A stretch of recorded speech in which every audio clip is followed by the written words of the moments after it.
Assalamualaikum warahmatullahi wabarakatuh. Pemirsa, kembali saya Sandrina Malakiano menjumpai Anda dalam Tafsir Al-Misbah, mengenal Juz Amma bersama Ustadz Quraisy Shihab.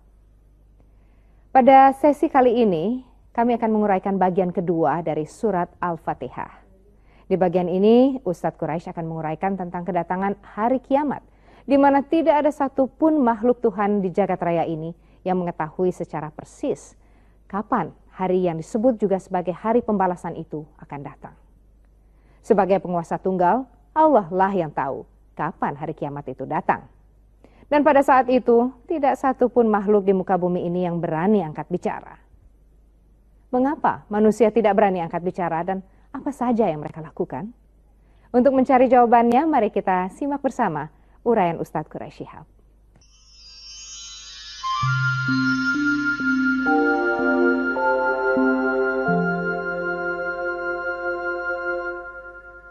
Bismillahirrahmanirrahim. Alhamdulillahi wa kafa, wa salatan wa salaman ala ibadihi allazina istafa. Dalam episode ini kita masih akan melanjutkan bahasan kita tentang suratul Fatihah.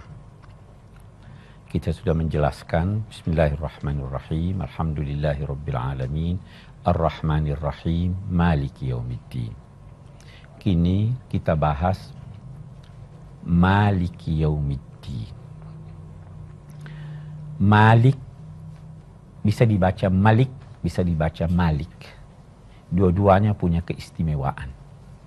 Malik memberi kesan kebesaran dan keagungan Allah. Tapi Malik itu berlebih satu huruf dibanding dengan Malik. Dan dengan demikian, kalau kita ingin ganjaran lebih banyak, baca Malik. Karena setiap huruf dapat ganjaran 10. Jadi Malik 4 kali 10. Mim, alif, lam, kaf. Malik. Kalau Malik hanya 3 huruf. Mim, lam, kaf. Jadi itu dua keistimewaan. Tapi kesan tentang keagungan dan kebesaran itu lahir dari kata raja. Malik.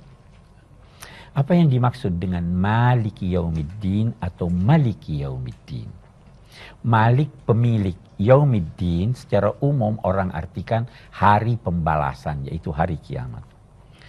Allah pemilik hari pembalasan, Allah pemilik hari kiamat. Salah satu maknanya bahwa hanya Dia yang tahu, hanya Dia yang menentukan kapan datangnya. Karena Dia pemiliknya.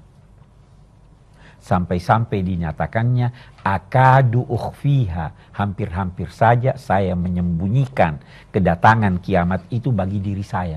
Saking saya tidak mau ada orang tahu, ada makhluk yang tahu. Itu arti pertama, Malik Yaumiddin.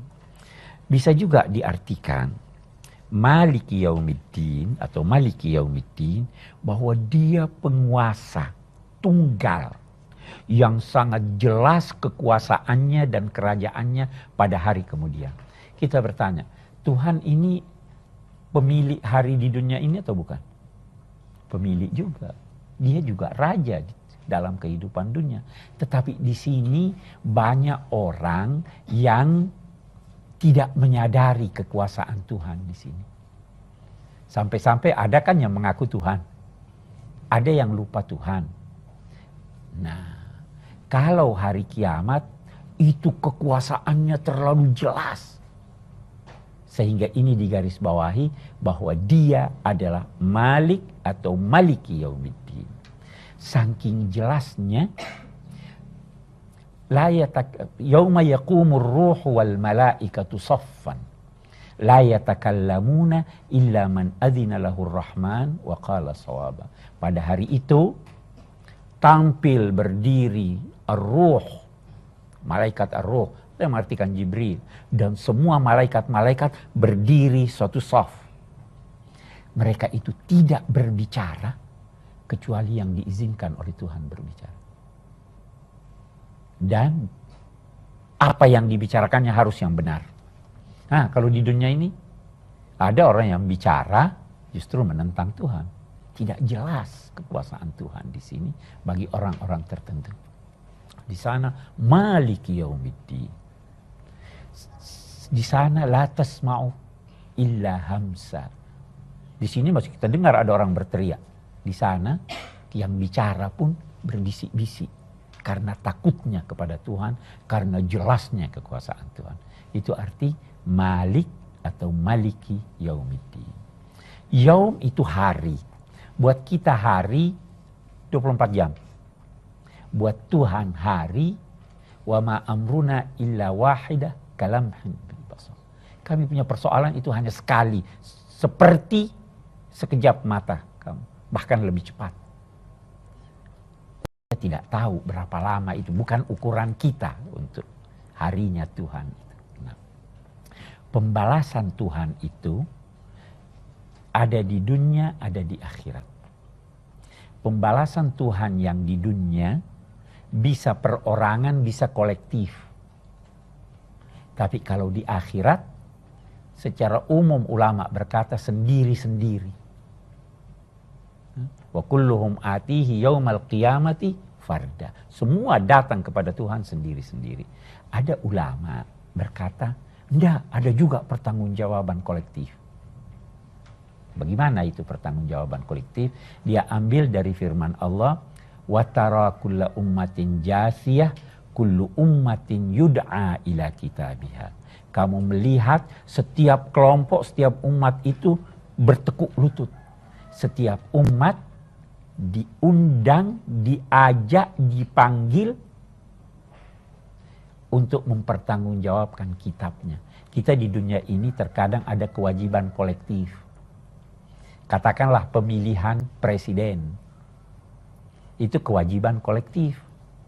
Kalau ada kelompok yang memilih, katakanlah presiden, yang tidak memilih dengan nuraninya, maka kelompok itu akan diminta untuk mempertanggungjawabkan hasil pilihannya. Itu kata sementara ulama seperti itu. Oke.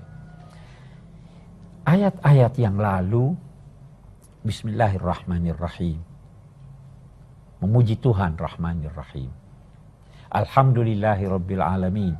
Memuji Tuhan, ya kan? Maliki Ar-Rahmanir Rahim lagi, memuji Allah. Maliki Yaumiddin, memuji Allah. Baru sesudah itu ada permohonan. Iyyaka na'budu wa iyyaka nasta'in. Ada pelajaran kita ambil. Kalau mau bermohon kepada Allah, lebih dulu puji Allah. Kalau mau bermohon kepada Allah, tanamkan dulu di dalam hati kebesaran Allah Subhanahu wa taala. Nah, ini yang diajarkan di sini. Iyyaka na'budu wa iyyaka nasta'in. Hanya kepadamu kami mengabdi. Hanya kepadamu kami memohon pertolongan. Oke. Kalau salat sendiri, bacanya hanya kepadamu saya atau kepadamu kami. Walaupun salat sendiri, kita harus baca iyyaka na'budu, kepadamu kami. Kenapa ini Allah mengajarkan kita untuk berkata hanya kepadamu kami? Nah, kita lihat. Kalau kita membeli satu barang, kita teliti barang itu. Ibu beli satu baju, bapak beli satu, saudara beli satu baju, diteliti enggak? Jangan sampai ada robeknya. Sangat teliti. Kalau beli 10 kodi, diteliti enggak satu-satu? Tidak lagi. Kita seakan-akan berkata kepada Allah, ya Allah, salat saya ini kurang khusyuk. Jangan perlakukan saya perlakuan orang yang membeli satu. Perlakukan saya perlakuan orang yang membeli banyak. Jadi kalau kurang-kurang saya, nanti ditutupi oleh yang lain. Ya kan? Tapi kalau saya sendiri, saya punya kekurangan. Saya kurang khusyuk. Tapi karena kamu menghadapi saya dengan menghadapi orang banyak. Nah ini ada orang yang bersama saya ikut salat, ikut ibadah. Ada nabi-nabi sempurna salatnya. Ada malaikat sempurna ibadahnya. Saya masuk salah seorang di sana. Jadi kalau saya pun kurang, karena kamu tidak memperlakukan saya secara pribadi, tetapi berjamaah, maka tolong saya dimasukkan dalam kelompok mereka. Itu sebabnya na'budu, nasta'in. Yang kedua, kita mau lihat ajaran Islam itu ajaran kebersamaan. Sehingga walaupun Anda sendiri, itu kegiatan Anda sendiri hendaknya tidak terlepas dari kemaslahatan banyak orang. Itu sebabnya kita diajarkan berucap iyyaka na'budu wa iyyaka nasta'in.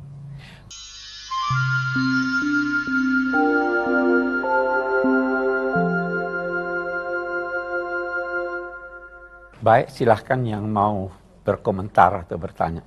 Anda silahkan. Terima kasih Pak Ustadz. Berbicara mengenai sholat, terkadang dalam keadaan melakukan sholat, kita belum mampu mengosongkan pikiran dan hati kita terhadap masalah duniawi. Bahkan kadang-kadang dalam keadaan sholat, persoalan itu muncul semua. Yang menjadi pertanyaan saya adalah bagaimana hukumnya orang yang sholat seperti ini? Yang kedua, apakah munculnya masalah-masalah tersebut yang menjadi penyebab seorang menjadi musyrik? Terima kasih. Baik.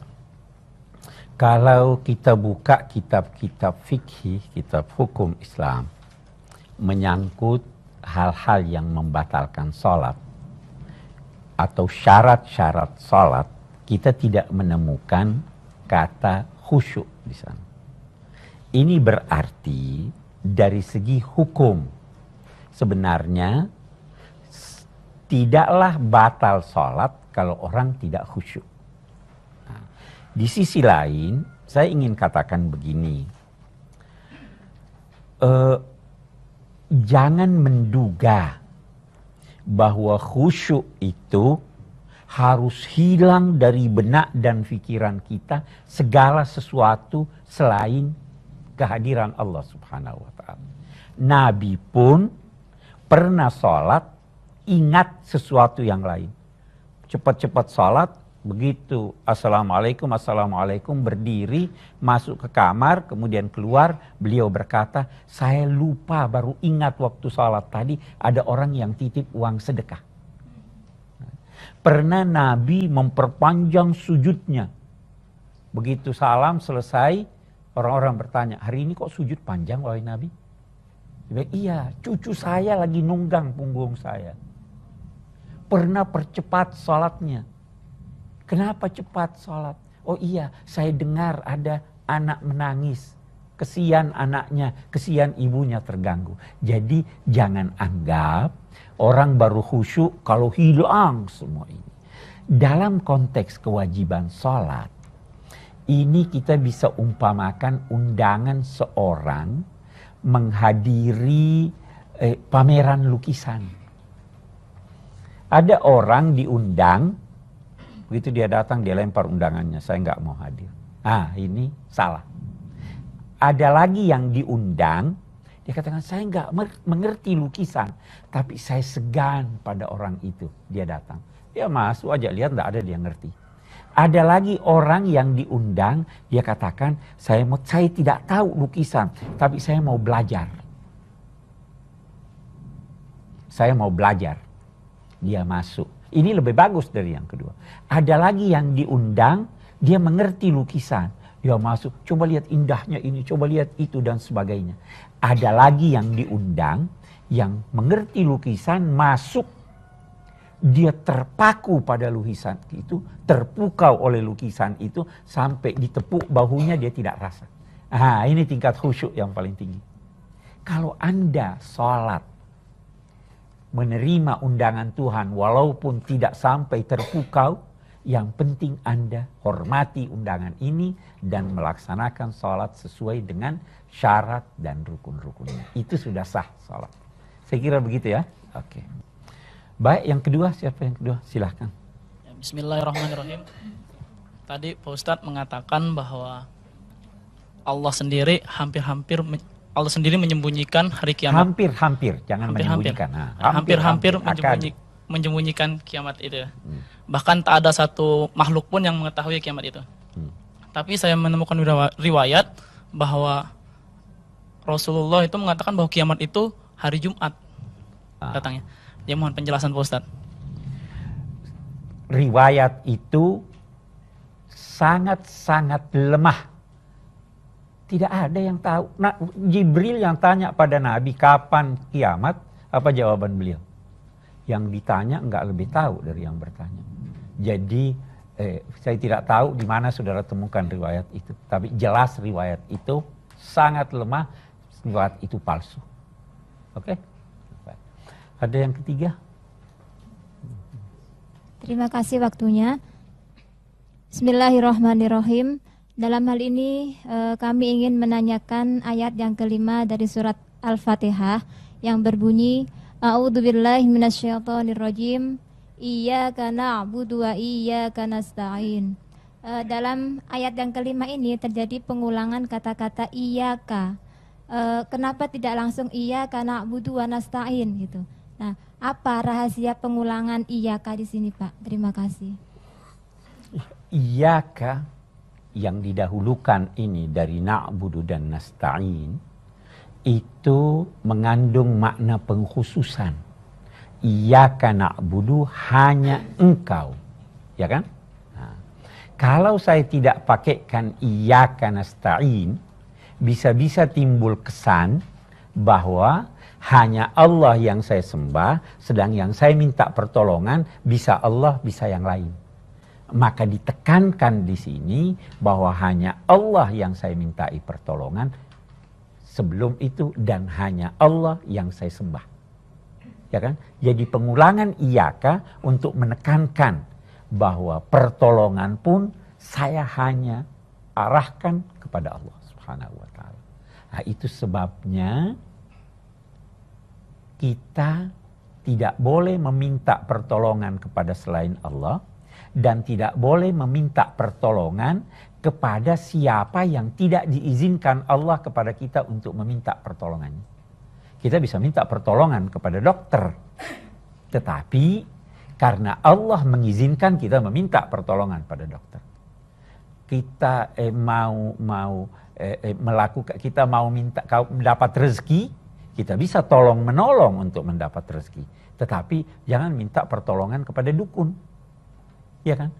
Jadi yang diizinkan Allah untuk kita mintai pertolongan itu sebenarnya serupa dengan meminta pertolongan kepada Allah. Insya Allah saya akan jelaskan lebih jauh nanti ketika kita bahas kembali iyyaka na'budu wa iyyaka nasta'in.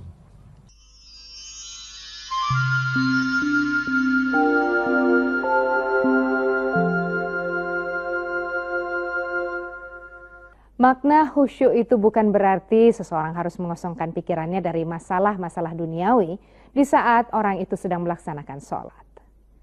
Pemirsa, pada sesi atau bagian berikut ini Ustadz Quraisy Shihab akan membahas soal keharusan manusia untuk menyembah dan memohon pertolongan hanya kepada Allah. Kita simak bersama. Baik, kita lanjutkan.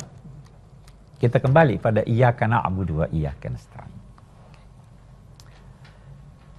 Kita bahas dulu na'budu. Na'budu itu terambil dari kata abd. Abd itu punya 3 makna. Yang pertama hamba sahaya. Yang kedua tombak walau kecil. Yang ketiga tumbuhan yang memiliki aroma yang harum.